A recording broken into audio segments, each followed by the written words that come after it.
तो आज का हमारा अध्याय है लोकमान्य बाल गंगाधर तिलक। हमने पिछले अध्याय में लखनऊ पैक्ट के बारे में पढ़ा, जहां पर बाल गंगाधर तिलक और एनी बेसेंट के सहयोग से मुस्लिम लीग और कांग्रेस के बीच समझौता हुआ। साथ ही साथ उसी लखनऊ पैक्ट में नरम दल और गरम दल के नेता आपस में समझौता किए। ये दो बड़ी घटना के साथ बाल गंगाधर तिलक और Annie Besant home rule league आंदोलन की शुरुआत करते हैं और उनका गठन करते हैं। लेकिन हमें उनके बारे में सबसे पहले उनके जीवनी के बारे में जानना जरूरी है, क्योंकि वो ऐसे व्यक्तित्व थे जिनको महात्मा गांधी ने आधुनिक भारत के निर्माता के रूप में कहा था। कि महात्मा गांधी ने क्या कहा था कि आधुनिक भारत के निर्माता के रूप में जाने जाएंगे। और जब उनकी मृत्यु हुई थी तो महात्मा गांधी ने शोक जताते हुए कहा कि अब हमारे बीच एक ऐसे शख्सियत चले गए हैं जिनका नाम जीवन भर दुनिया में उजागर रहेगा। और एक ऐसे दीपक बुझ गई है जो कभी प्रज्वलित अब नहीं हो सकती। तो इस तरीके से कुछ महात्मा गांधी ने शोक व्यक्त किया। भले ही महात्मा गांधी और उनके बीच टकराव रहा हो, लेकिन मरने के बाद उन्होंने कुछ ऐसे शोक व्यक्त किए। उनकी मृत्यु की बात करें तो महात्मा गांधी जब असहयोग आंदोलन की बात कर रहे थे 1 अगस्त 1920, यानी जब असहयोग आंदोलन की घोषणा हुई थी कि 1 अगस्त 1920 को हम असहयोग आंदोलन शुरू करेंगे, उसी दिन गोपाल कृष्ण बाल गंगाधर तिलक की मृत्यु हो जाती है।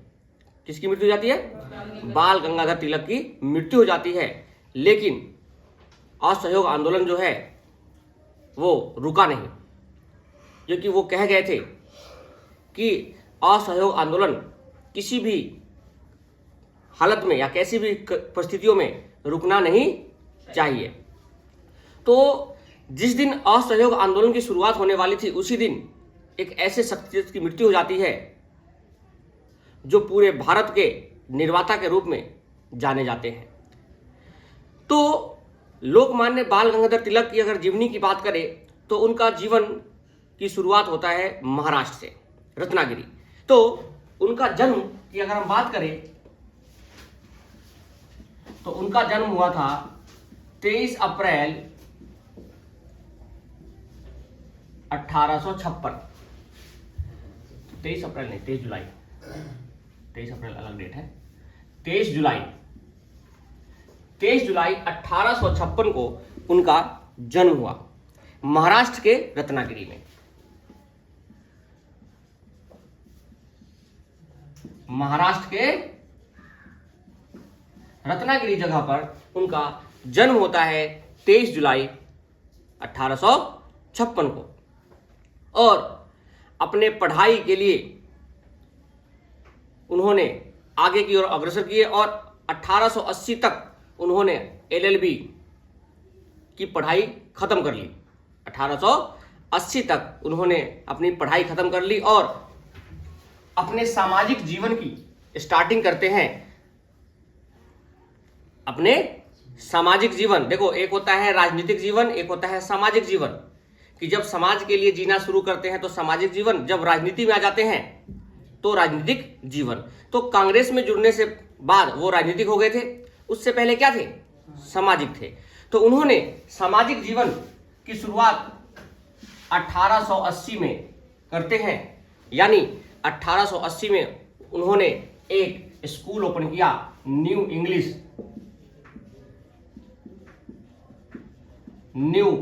इंग्लिश स्कूल की शुरुआत करते हैं और अपने गुरु की मदद से।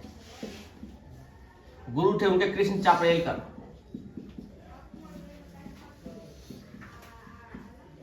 कृष्ण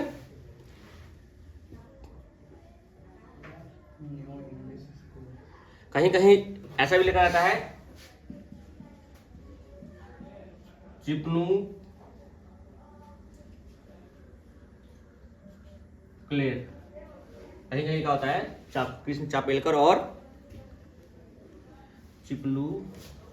चिपलूनकर, हाँ चिपलूनकर, ठीक है। तो कृष्ण चिपलूनकर ने उनके गुरु थे और वो उनको स्कूल को खोलने में क्या करते हैं, मदद करते हैं। कौन? चिपलूनकर, ठीक है, या चिपलूनकर। और जब 1880 में वो स्कूल की स्थापना करते हैं, उसके एक वर्ष बाद ही 1881 में वो एक प्रिंटिंग प्रेस खरीदते हैं। वो एक प्रिंटिंग प्रेस खरीदते हैं दोस्तों की मदद से। अगरकर है, इनके गुरु है चिपलूनकर, उनकी मदद से वो क्या खरीदते हैं, एक प्रिंटिंग प्रेस खरीदते हैं। और खरीदने के बाद दो पत्रिका, जो पेपर में पूछा भी गया है, उस पत्रिका का नाम भी याद रखना है आपको। एक नाम पता होगा जिसमें वो अपने केसरी, एक आपने पढ़ा केसरी, दूसरा था मराठा, लिखो। तो उन्होंने 1881 में ही दो पत्रिकाएं प्रकाशित की। 1881 में दो पत्रिकाएं स्थापित, एक था मराठा और एक था, दिख रहा है नीचे देखना, केसरी। एक था मराठा, एक था केसरी। तो केसरी जो भाषा था, केसरी, वो हिंदी भाषा में प्रकाशित होता था। किसमें? हिंदी भाषा में प्रकाशित होता था। और ये दैनिक था। पूछा जाता है कि हिंदी भाषा में प्रकाशित होने वाला बाल गंगाधर तिलक ने कौन सा बनाया था, तो केसरी। तो मराठा कौन सी भाषा में होगा? नहीं, यही कंफ्यूजन वाला क्वेश्चन है। तो मराठा जो था वो अंग्रेजी भाषा में था। किसमें? और अंग्रेजी भाषा में होने के बाद ये साप्ताहिक हुआ करता था, ये प्रकाशित। क्योंकि ये जो मराठा है ये अंग्रेजी है, तो उस समय अंग्रेजी शिक्षा का विकास हो रहा था। आपको पता है कि जब 1880 के आसपास की बात करें हैं, तो 1880 के आसपास अंग्रेजी शिक्षा का विस्तार हो रहा था। अंग्रेजी शिक्षा का विस्तार हो रहा था, जितने भी संगठन आ रहे थे वो अंग्रेजी शिक्षा को बल दे रहे थे। तो उस समय अंग्रेजी शिक्षा का बल देने की वजह से पूरे भारत में, ये भारत मतलब कि महाराष्ट्र के अलावा पूरे भारत में अंग्रेजी शिक्षा का यानी पत्रिका उनका जाया करता था, जो अंग्रेजी भाषा में हुआ करते थे। तो ये साप्ताहिक था, लेकिन हिंदी भाषा में होने की वजह से ये क्या था, दैनिक था। वो उसी के आसपास के क्षेत्रों में ही सिमटकर केसरी रह जाता था। और जो केसरी पत्र है, जो केसरी पत्रिका है, उसी में उन्होंने अपने जो भी अपने, जैसे अपने उन्होंने गणेश पूजा, गणेश महोत्सव, शिवजी महोत्सव, शिवाजी महोत्सव, ये जो स्टार्ट किए थे वो इसी के माध्यम से स्टार्ट करते थे। आपको मैंने बताया था कि वो क्यों ऐसा करते थे। उन्होंने गणेश महोत्सव, शिवाजी महोत्सव क्यों? क्योंकि लोग क्या हो, इकट्ठा हो, सम्मिलित हो लोग। और धर्म के नाम पर जो लोग सम्मिलित होते हैं वो इन चीजों को समझते थे। तो उन्होंने सोचा कि धर्म के नाम पर लोग जो इकट्ठे होंगे वो हमें आगे तक पहुंचाएंगे। और इसीलिए जितने भी धर्म की बातें हैं, अपने धार्मिक, अपने सामाजिक बातों को कहाँ लिखा करते थे? केसरी में लिखा करते थे। और जब कोई बात बाहर पहुंचानी हो तो उसका जो पत्रिका है वो कहाँ लिखा जाता है? मराठा। और मराठा पत्रिका कौन से भाषा में था? अंग्रेजी भाषा में हुआ करता था। और केसरी हिंदी में। और केसरी जो हिंदी में होने के साथ दैनिक भी था, डेली छपता था। लेकिन जो मराठा है वो कैसे छपता था? साप्ताहिक छपता था। और इसके बाद अगर प्रिंटिंग प्रेस की बात करते हैं, तो प्रिंटिंग प्रेस जैसे शुरू किया तो 1884 में वो एक संस्था से जुड़ते हैं। नाम लिखो, ईयर बाय ईयर ये प्रोसेस होता रहा। 1884 में लिखो, दक्कन एजुकेशनल सोसाइटी से जुड़ते हैं, जिसके दो कॉलेज हैं, दक्कन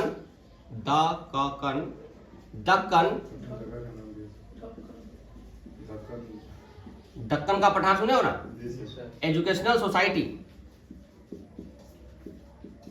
यानी 1884 में दक्कन एजुकेशनल सोसाइटी से ये जुड़ते हैं। दक्कन एजुकेशनल सोसाइटी से सदस्य के रूप में जुड़ते हैं। किसके रूप में? सदस्य के रूप में ये जुड़ते हैं। और इसमें दो कॉलेज फेमस है, लिखो, एक फर्ग्यूसन कॉलेज, फर्ग्यूसन कॉलेज, और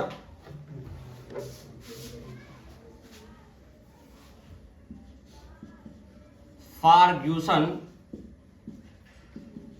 कॉलेज पूना में है, महाराष्ट्र में ही। और दूसरा है, फर्ग्यूसन कॉलेज हो गया, दूसरा है विलिंगडन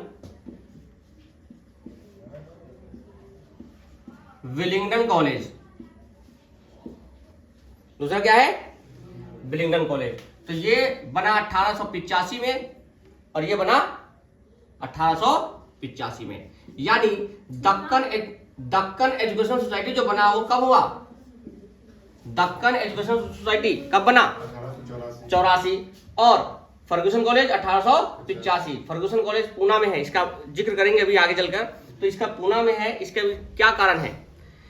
तो ये अब समय आ चुका है जब कांग्रेस की स्थापना होने वाली है। देखो 84 की बात है ना, और 85 में क्या हुआ था? यानी कहीं ना कहीं अब कांग्रेस के साथ बाल गंगाधर तिलक का जुड़ाव होगा। वो किस तरीके से होगा वो आपको याद रखना है, ठीक है, ताकि आपको पूरा सिनेरियो समझ में आ जाएगा कि कब जुड़े, कैसे जुड़े, और कैसे गर्मपंथी से नरमपंथी विचारधारा के साथ रहते हुए गर्मपंथी हो गए।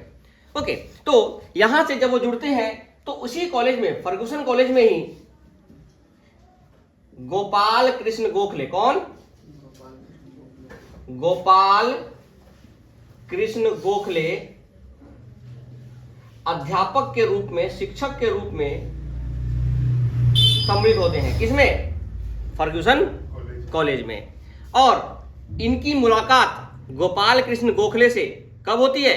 इसी कॉलेज में शिक्षण के दौरान होता है, ठीक है। यानी अगर पूछा जाए या कहानी आपको समझ में आ जाए कि कांग्रेस में जाने से पहले वो सर्वप्रथम किस व्यक्ति से मिले थे? गोपाल कृष्ण गोखले से, जो फर्ग्यूसन कॉलेज में शिक्षक के अध्यापक के रूप में जुड़े थे। और उसके बाद फर्ग्यूसन कॉलेज में जुड़ने के बाद, लिखो आगे, मैं यहां पर। अब ये बात है जब हमारा कांग्रेस का स्थापना भी हो चुका है, क्योंकि 1885 में कांग्रेस का स्थापना हो चुका है और बाल गंगाधर तिलक अभी तक कांग्रेस से जुड़े नहीं है। तो वो जुड़ते हैं 1889 में। किसमें जुड़ते हैं? 1889, 4 साल बाद। लिखो आगे। 1889 में बाल गंगाधर तिलक कांग्रेस में सम्मिलित होते हैं। 1889 में कांग्रेस में शामिल हो गए। यानी 1889 में जब कांग्रेस में क्या हो जाते हैं? शामिल होते हैं, यानी अधिवेशन में शामिल होते हैं 1889 में। और किसी कारणवश, वो कारण क्या था बताता हूं। 1890 में, क्योंकि जो बाल गंगाधर तिलक थे वो महादेव रानाडे से प्रभावित थे। किससे प्रभावित थे? रानाडे से प्रभावित थे, और रानाडे गर्म विचारधारा के व्यक्तित्व थे। तो 1890 में गोपाल कृष्ण गोखले, क्योंकि वो नरम दल के नेता रहे और ये रानाडे से प्रभावित होते हुए, तो दोनों एक ही स्कूल में, एक ही कॉलेज में काम सदस्य बने रहे। तो इन्होंने वहां से इस्तीफा दे दिया, क्योंकि दोनों के वैचारिक मतभेद अलग अलग हो गए। यानी बाल गंगाधर तिलक पहले से ही गर्म मिजाज के थे और रानाडे से प्रभावित होते हुए वो गर्म मिजाज के थे। और जो गोपाल कृष्ण गोखले हैं वो गर्मपंथी ना होकर क्या थे? वो नरमपंथी थे। और नरमपंथी होने की वजह से इन दोनों के विचार मतभेद होते रहते थे। इसलिए 1890 में उन्होंने दक्कन एजुकेशनल सोसाइटी से क्या दे दिया? इस्तीफा दे दिया। दक्कन एजुकेशनल सोसाइटी से क्या? सोसाइटी से इस्तीफा दे दिया। और इस्तीफा देने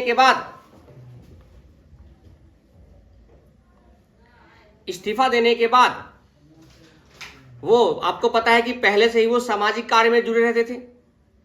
तो इस्तीफा देने के बाद 1891 में अंग्रेजी सरकार ने एक आयु अधिनियम लाया। लड़कियों के लिए जो विवाह आयु था वो लेकर आए।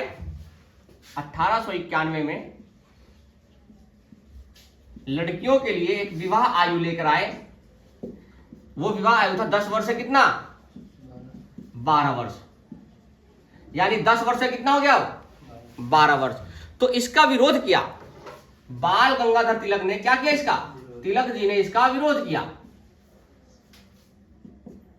तिलक जी ने इसका क्या किया, जबकि गोपाल कृष्ण गोखले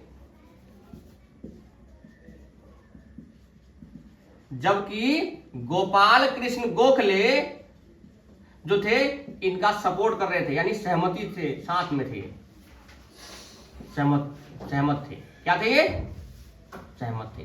यानी जब 1891 की बात कर रहे हैं उस समय कांग्रेस की स्थापना हो चुकी है, और कांग्रेस की जब स्थापना हो चुकी है तो गोपाल कृष्ण गोखले नरम दल के नेता होते हुए उन्होंने जब विवाह की आयु घोषित की कब, 10 वर्ष से 12 वर्ष, तो तिलक जी ने इसका विरोध किया।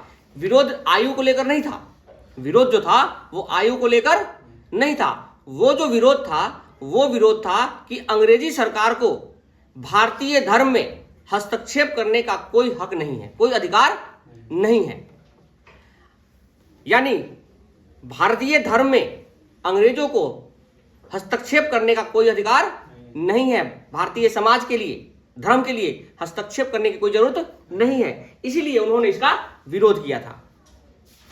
तो यहां पर उनके बाद विरोध करने के बाद 1893 में एक घटना घटती है। आपको पता है एक धर्म सम्मेलन होता है जिसमें कौन गए थे भारत की तरफ से, स्वामी विवेकानंद, और दूसरी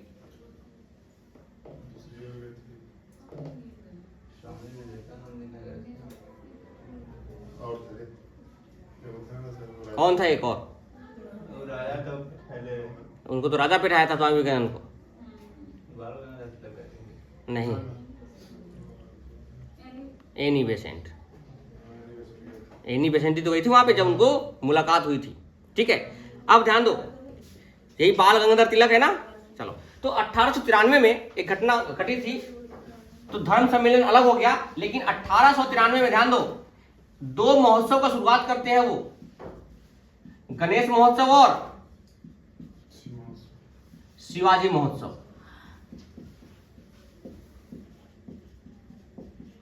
गणेश महोत्सव और शिवाजी महोत्सव, और अपनी राजनीतिक और सामाजिक प्रचार के लिए इन्होंने इन दोनों महोत्सव का जो गठन किया था, किसके लिए, सामाजिक और राजनीतिक प्रचार के लिए, सामाजिक और राजनीतिक प्रचार के लिए इन्होंने इन दोनों महोत्सव का शुरुआत किया था। और इन्होंने इन दोनों महोत्सव को यूनान के राष्ट्रीय खेलों से तुलना की थी कि ये हमारे राष्ट्रीय खेल के बराबर है। इन्होंने ऐसा तुलना किया ताकि लोगों के मन में एक अच्छा मैसेज जाए, एक पॉजिटिव मैसेज जाए, सकारात्मक सूचना पहुंचे, संदेश पहुंचे कि जो महोत्सव है वो हमारे लिए खेल है, राष्ट्रीय खेल है, हमारा राष्ट्रीय महोत्सव होना चाहिए चीजें, ताकि लोग और ज्यादा क्या हो, राष्ट्रीय के नाम पर, जैसे आज हम राष्ट्रीय पर्व मनाते हैं, छठ, दीपावली, तो सभी राष्ट्र इकट्ठे हो जाते हैं, होली मनाते हैं तो सभी राष्ट्र इकट्ठे हो जाते हैं। तो इस तरीके से वो राष्ट्रीय महोत्सव मना। आपको पता है आज भी गणेश चतुर्थी यानी गणेश महोत्सव मनाया जाता है, तो केवल महाराष्ट्र में सबसे ज्यादा मनाया जाता है। तो ये जो महोत्सव है उन्होंने इसका तुलना किससे किया था, राष्ट्रीय खेलों से किया। किससे किया है, राष्ट्रीय खेलों से किया है। और इसके बाद 1893 में जब एक 92 में भारत परिषद अधिनियम आता है, तो वहां पर जब विधान परिषद के सदस्यों की संख्या बढ़ती है ना, तो वहां पर इनको निराशा हाथ मिलती है। लेकिन फिर भी ये विधानसभा के 2 बार सदस्य रहे थे, विधानसभा में यानी विधान परिषद में 2 बार सदस्य रहे थे। लिखो ये 2 बार कब रहे थे? पहली बार रहे थे 1895 और 97।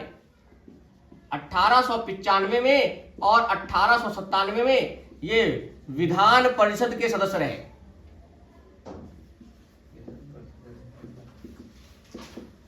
विधान परिषद के क्या रहे? पूछा जाता है कि बाल गंगाधर तिलक विधान परिषद के सदस्य कितनी बार रहे? 98, 1895 और 97 में। और यहां तक समझ में आ गया?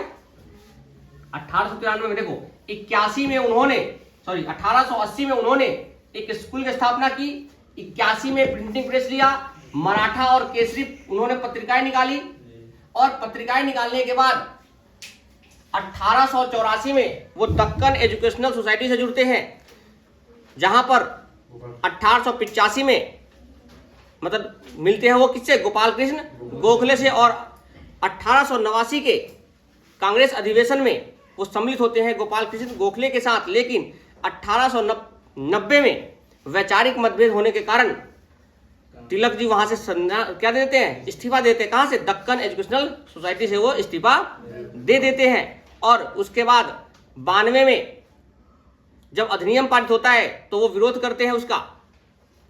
और उसी समय की बात है जब उन्होंने 93 में गणेश महोत्सव और शिवाजी महोत्सव का उद्घाटन किया अपने राजनीतिक और सामाजिक प्रचार के लिए। उसके साथ विधान परिषद के वो सदस्य रहे कब? 1895 और 97 में। इसके बाद की घटना बताते हैं कि 1897 में ही उनको 18 माह की जेल हुआ था। ये बात मैंने आपको पहले बता दिया था कि उस समय प्लेग फैला हुआ था। उस समय क्या था? प्लेग। कहां पे? पूना के क्षेत्र में प्लेग फैला हुआ था। पूना के क्षेत्र ये कहां है? पूना। तो पूना के क्षेत्र में ये क्या चीज? 1897 में 18 माह उनको जेल हुआ था, 18 माह के लिए। ठीक है, क्यों हुआ था?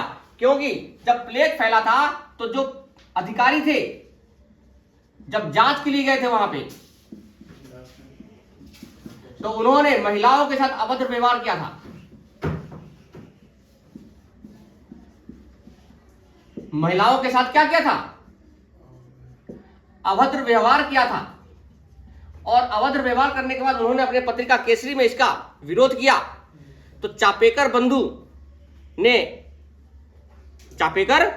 ने इसके 2 अध्यक्ष थे रेंडे, उनको मार दिया था। जिसकी वजह से सरकार ने इनको आरोपित घोषित करके इनको 18 माह की सजा सुनाई थी कि आपके प्रकाशित की वजह से ही वो प्रभावित हुए हैं और उन्होंने ऐसा कार्य किया है।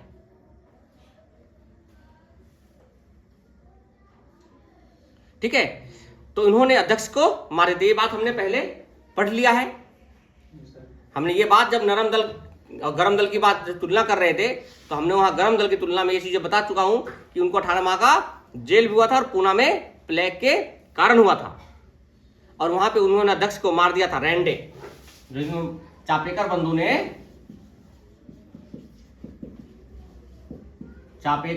ने क्या कर दिया था? रेंडे जो थे अध्यक्ष प्लेग कमेटी के अध्यक्ष, ये कौन थे? प्लेग कमेटी के जो अध्यक्ष थे उनको उन्होंने मार दिया। जिस पर सरकार ने बाल गंगाधर तिलक पर ही आरोप लगाकर उनको 18 माह की सजा दे दी।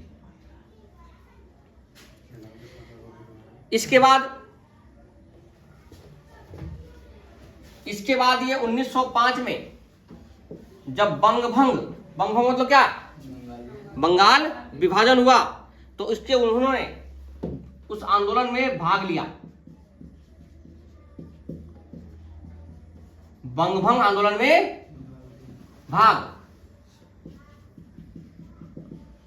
बंगभंग आंदोलन में क्या लिया? उन्होंने भाग लिया 1905 में। और 1906-7 में 1906-7 में 1906 और 1907 में उनका अध्यक्ष बनना तय था। उनका अध्यक्ष बनना क्या था? तय था। लेकिन नरमपंथी के लोग यानी गोपाल कृष्ण गोखले जो उनके सहयोगी थे, जो पहले मिले थे, वो नहीं चाहते थे कि वो क्या बने। इसीलिए 1907 में क्या हो जाता है? सूरत में बंगाल का विभाजन के साथ साथ तो 5 में हुआ था, साथ में गरम दल और नरम दल के जो नेता है उनमें आपस में क्या हो जाता है? मनमुटाव हो जाता है और उनका विभाजन हो जाता है। और मनमुटाव इतना हो जाता है कि जूते चप्पल भी उस में चलते हैं।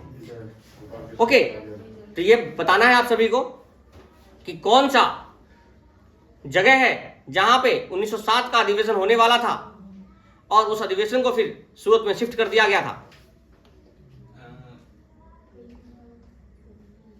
2 जगह थे ना। 1906 में तो बनाना चाहते थे, लेकिन नहीं बनने की वजह से क्या हो, कौन बने? दादा भाई नौरोजी बन गए। और स्पेशल दादा भाई नौरोजी को बुलाया गया था इसके लिए। कौन सी वो जगह है? कमेंट कर देना, नहीं तो कौन सी जगह है वो जहां पर पढ़ाया था मैंने कि जहां से वो जगह चेंज होकर सूरत को बनाया गया था। और ये कांग्रेस के जो अनुच्छेद है, धारा है, उसमें लिखा हुआ था कि जो जिस क्षेत्र से होगा, अगर वहां पर अधिवेशन होता है तो वो उस क्षेत्र से उस क्षेत्र का अध्यक्षता वो नहीं कर सकता है। इसीलिए लोगों में गरम दल और नरम दल में लड़ाइयां हुई, मनमुटाव हुए। तो ये बातें आपको ध्यान रखना है। जल्दी कमेंट कर बताना है। और अध्यक्ष बनाना तय था, लेकिन अध्यक्ष ना बनने की वजह से 1907 में बातें नहीं। 1907 में क्या हुआ? कांग्रेस का विघटन हो जाता है। किसका विघटन हो जाता है? कांग्रेस का विघटन हो जाता है। और यहां से कांग्रेस का विघटन हो जाता है तो कांग्रेस का विघटन होते ही गरम दल और नरम दल 2 दलों में बट जाते हैं।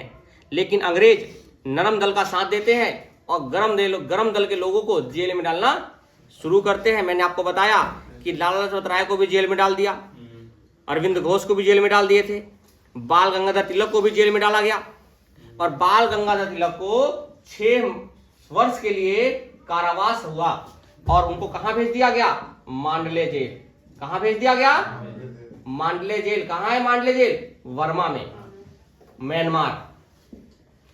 तो बर्मा, तो मांडले जेल उनको भेज दिया गया 6 साल में, जहां उन्होंने किताबों की रचना की थी। उन किताबों की रचना पढ़ेंगे, उसमें कुछ ना कुछ खास बातें हैं जो पेपर में पूछा जाता है। तो उनको 6 वर्ष के बाद कहां? 6 वर्ष के लिए क्या डाल दिया गया?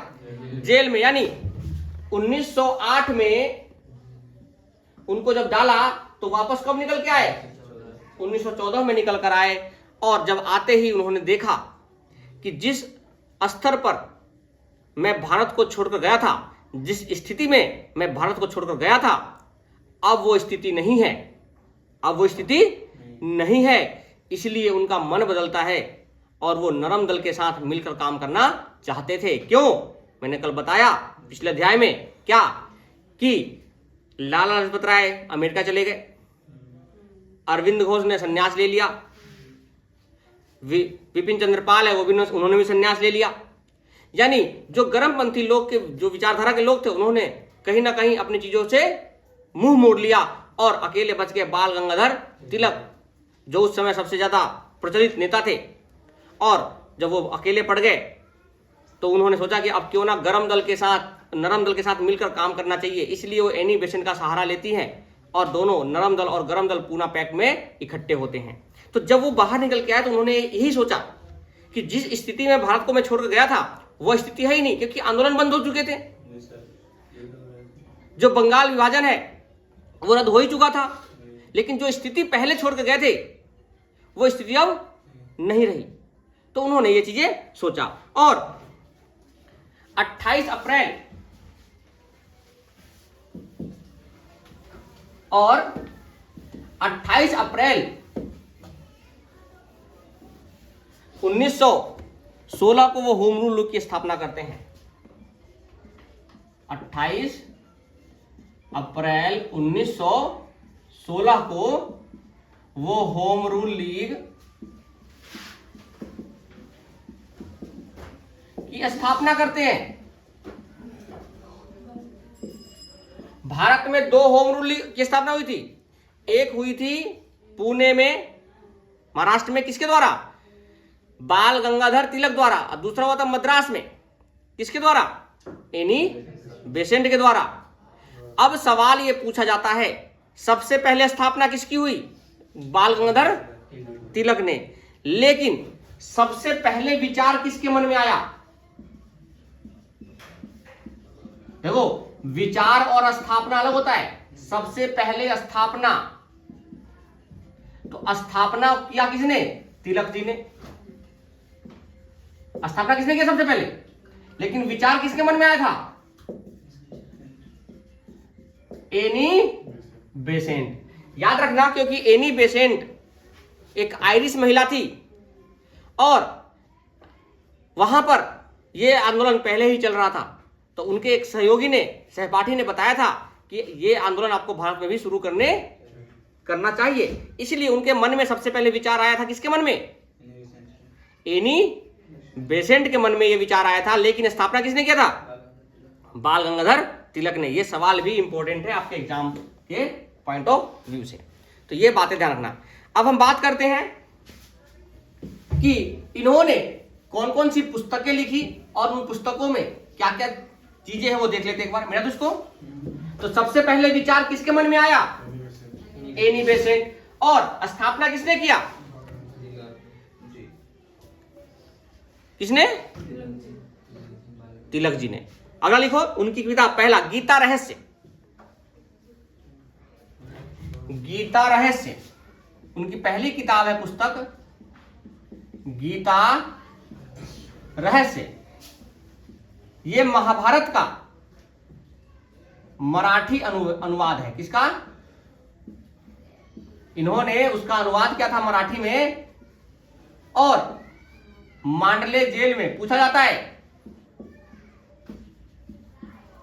मांडले जेल में उन्होंने कौन सी पुस्तक की रचना की थी? मराठी में अनुवाद किया था। यानी मराठी रचना उनका कह सकते हो कि गीता का जो है, गीता का मराठी रचना क्या है? गीता रहस्य। कहां किया था? मांडले जेल। दूसरा लिखो Orion.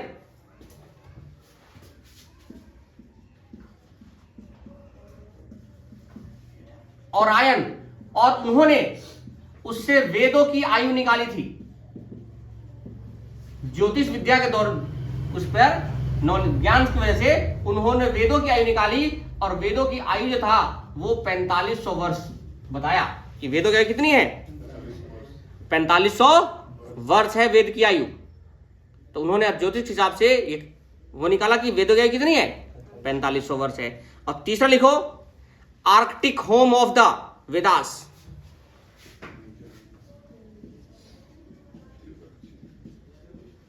Arctic home of the Vedas. Home of the Vedas, इसमें से सवाल आएगा, ध्यान रखना, किसी भी एग्जाम में आ सकता है। Arctic home of the Vedas. और इसमें उन्होंने यह कहा था कि आर्य, जो आर्य थे भारत में आए थे, आर्य भारत में ध्रुवीय क्षेत्र से आए थे। कहां से आए थे? उन्होंने Arctic home of the wells में यह कहा है कि आर्य कहां से आए थे। जैसे बहुत सारे इतिहासकारों का मत क्या है कि आर्य मध्य एशिया से आए थे, कोई कहता है यूरोप से आए थे, कोई दक्षिणी भाग, कोई पश्चिमी भाग से कहते हैं। लेकिन इन्होंने क्या कहा था कि आर्य कहां से आए थे? ध्रुवीय क्षेत्र से आए थे। तो ये इनकी 3 पुस्तकें हैं, गीता रहस्य, ओरायन और Arctic home of the Vedas. हो गया तक? कुछ कथन जो व्यक्तित्व ने कहे थे। देखो महात्मा गांधी ने क्या कहा था, देखो इनके ऊपर कुछ वचन कहे थे। ये 3 पुस्तकें हैं, इसके बाद वचन लिख लो। महात्मा गांधी ने क्या कहा था, लिखो तो लिखो। महात्मा गांधी ने कहा था आधुनिक भारत के निर्माता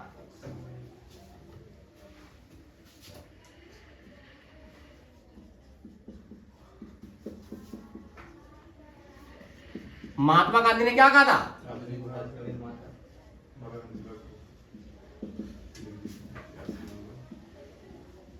आधुनिक भारत के निर्माता। जवाहरलाल नेहरू ने क्या कहा?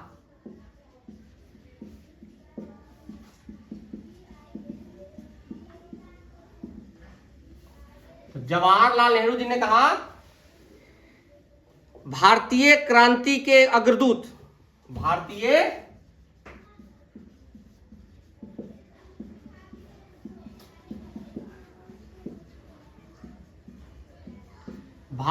क्रांति के क्या है? अग्रदूत है। तीसरा लिखो, मोहम्मद अली जिन्ना ने क्या कहा?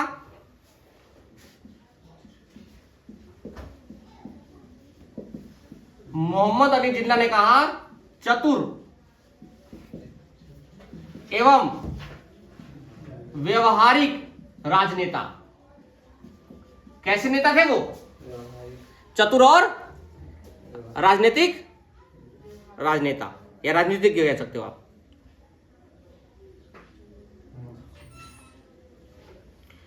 और उनका एक सबसे फेमस वर्ड जो उन्होंने कहा था, क्या? जल्दी बताओ। लोकमान्य, पता क्यों कहते? लोकमान्य उनको कहते थे, जब पूना में जब प्लेग हुआ था तो जब वो 18 माह के जेल गए थे तो लोगों ने उनको कहा कि लोगों के हक के लिए जीते हैं ये, इसलिए उनको लोकमान्य बोला गया। ठीक है, उसके बाद और लोगों ने कहा था, जनता ने कहा था। और जब वो मरे थे तो उनको कंधा देने के लिए महात्मा गांधी, शौकत अली, ठीक है, किचलू, ये सब उन्होंने कंधा दिया था उनको। किचलू नाम थे। और उनका एक प्रसिद्ध शब्द है जो उन्होंने कहे थे, वो क्या है? स्वराज, हाँ, स्वराज हमारा जन्मसिद्ध अधिकार है, हम उसे क्या करके हम उसे लेकर रहेंगे। तो स्वराज हमारा जन्मसिद्ध, स्वराज्य हमारा जन्मसिद्ध अधिकार है, हम उसे प्राप्त करके रहेंगे या लेकर रहेंगे। ये शब्द किसके थे?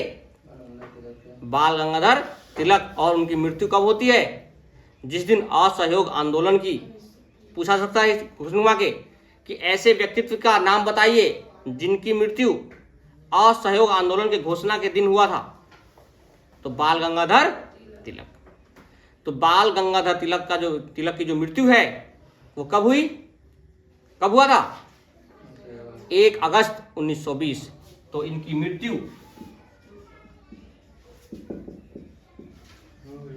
1 अगस्त 1920 को इनकी मृत्यु हो गई, जिस दिन असहयोग आंदोलन की तिथि घोषित हुआ था कि इस दिन हम असहयोग आंदोलन क्या करेंगे? शुरू करेंगे। और उसी दिन उनकी मृत्यु हो जाती है। लेकिन असहयोग आंदोलन ये रुकता नहीं है। जब असहयोग पढ़ेंगे तो हम उन चीजों को देखेंगे। एनी बेसेंट के बारे में मैंने आपको पहले पढ़ा दिया है। तो हमारा अगला टॉपिक होगा सीधा होम रूल लीग आंदोलन पढ़ेंगे। तो मिलते हैं अपने अगले अध्याय में। धन्यवाद।